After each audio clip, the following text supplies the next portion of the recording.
pour les violences, ce qu'on sait, c'est que pour une femme, être accompagnée dans une démarche de sortie de violence, c'est compliqué.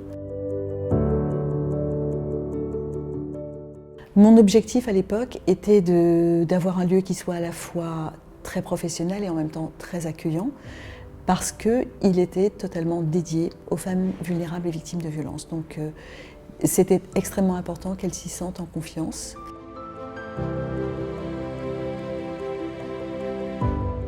La première unité, c'est le planning familial. C'est l'unité mère, je dirais, puisque ma réflexion est partie de mon envie de délocaliser le planning, de le sortir de l'hôpital pour lui donner une vraie place dans la cité. Pour moi, le planning est un lieu de rencontre, un lieu qui est à la fois médical mais aussi social, aussi préventif. C'est un lieu pour les adolescentes, c'est un lieu où tout ce qu'on leur offre est gratuit, anonyme, confidentiel. Donc elles n'ont pas peur que leurs parents apprennent qu'elles ont pris la pilule, qu'elles ont avorté. Donc pour moi, c'est un lieu essentiel de prise en charge et de prévention. Et c'est autour du planning que j'ai construit les autres prises en charge, en me basant un petit peu sur ce modèle. Et donc j'ai rajouté les violences. Et pour les violences, ce qu'on sait, c'est que pour une femme, être accompagnée dans une démarche de sortie de violence, c'est compliqué. On ne peut pas le faire toute seule. Oui, il faut être superwoman parce qu'il faut à la fois s'occuper de sa santé, s'occuper de son stress psychotraumatique, s'occuper des enfants, s'occuper de porter plainte, s'occuper de protéger tout le monde, de quitter la maison, d'avoir une ordonnance de protection, d'avoir un avocat. Enfin, c'est trop. Et il y a plusieurs audits qui l'ont montré. Donc, l'idée première qui vient, au lieu que la femme fasse des parcours compliqués, on met la femme au milieu et on met tous les autres besoins autour.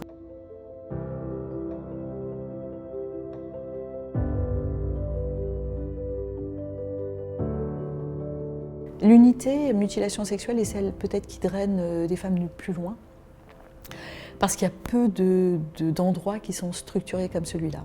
Il y a beaucoup d'endroits qui proposent de la chirurgie, il y a beaucoup d'endroits qui proposent de la chirurgie puis du soutien psychologique. Ici, ce qui est intéressant pour les femmes, c'est là encore le parcours. Donc elles viennent parfois, souvent même, avec l'idée de « je veux me faire opérer ». Voilà, c'est pour ça que je pousse la porte. Et nous, notre boulot, c'est de dire « pourquoi pas », mais c'est jamais la première réponse. Donc asseyez-vous et parlez-moi. Parlez-moi de ce que ça vous fait d'être excisé, de la honte, de la gêne, de la colère, de la douleur, de l'absence de plaisir, et d'essayer de comprendre quelle est la part la plus importante parmi tous ces symptômes potentiels. Et parfois, le projet initial de la femme peut être dérouté, c'est-à-dire de s'apercevoir qu'en fait, elle est surtout extrêmement affectée, mais qu'elle a du désir et du plaisir, et que peut-être que la chirurgie ne va pas réparer sa blessure psychique, et que donc elle comprend qu'il vaut mieux commencer par le psychologue.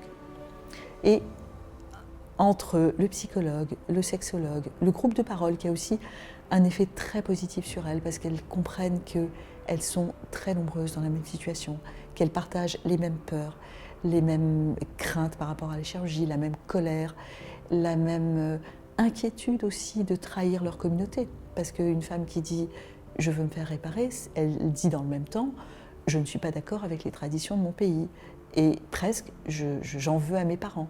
C'est pas très confortable. Donc elles cheminent avec tout ça et le groupe de parole leur permet de partager ça et on voit que ça les rassemble et que ça les rend presque militantes parce qu'elles se disent « Oh, mais on a toutes vécu la même chose, on a toutes connu que la violence, ça ne peut pas durer ». Aucun de nous tout seul ne peut réparer la violence. C'est la force d'une équipe cohérente, engagée, militante, qui travaille dans un secret partagé. Et c'est ça qui permet aux femmes de se dire « j'ai un réseau qui va me soutenir, qui va m'accompagner, qui va me guider dans tous ces moments difficiles ».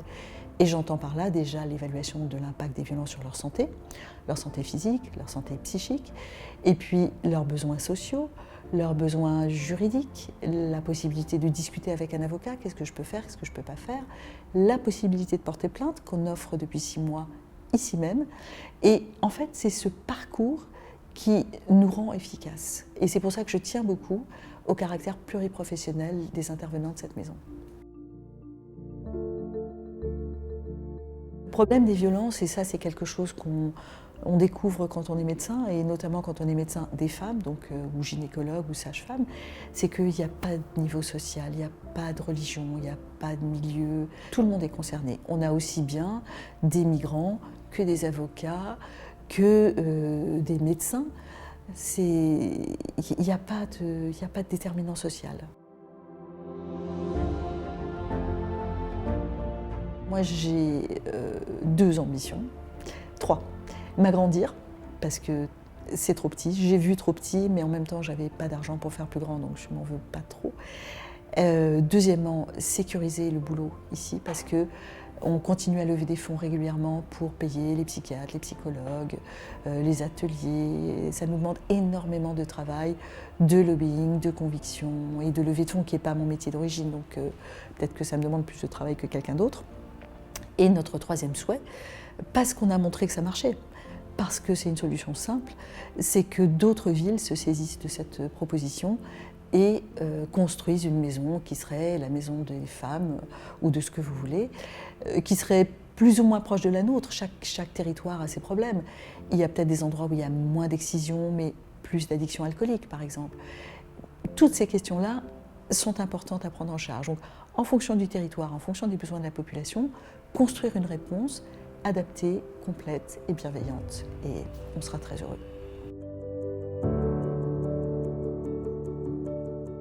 Je crois que je commencerai par l'hébergement d'urgence. Parce que je pense qu'il y a un très gros frein, c'est de pouvoir être logé. Et qu'il y a des femmes qui restent parce qu'il n'y a pas d'autre solution. Et si j'avais une vraie baguette magique, en fait, je commencerais par sortir les maris violents, pour les héberger ailleurs et pour qu'on s'occupe d'eux. Parce que c'est toujours cette idée de prévenir la récidive, essayer de sortir les hommes de ce comportement toxique. Ils ont peut-être 1001 raisons d'être ce qu'ils sont, des agresseurs, leur passé l'explique peut-être, mais à un moment donné, peu importe, il faut que ça s'arrête.